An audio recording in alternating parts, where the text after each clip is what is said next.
So today we're going to do a wheel bearing spacer. So bottom bearings in, I'm going to show y'all what we're going to do right here.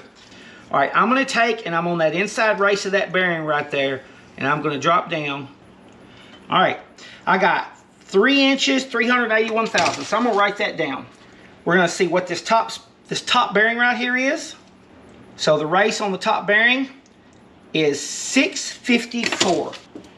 I'm going to take and I'm going to drop the hub on here just like that. Sitting. I'm going to drop the bearing in just like that. So I'm going to bump the top of that race. Same way, same spot, everything. 815.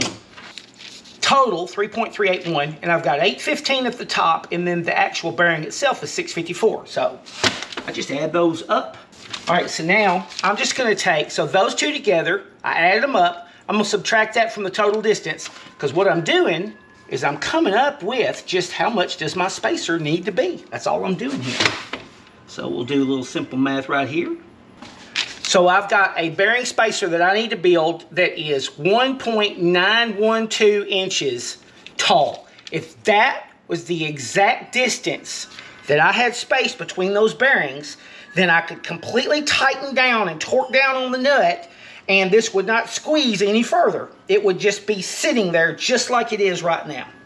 A pipe cutter here. Lock that in right there. Make me a little black line right there.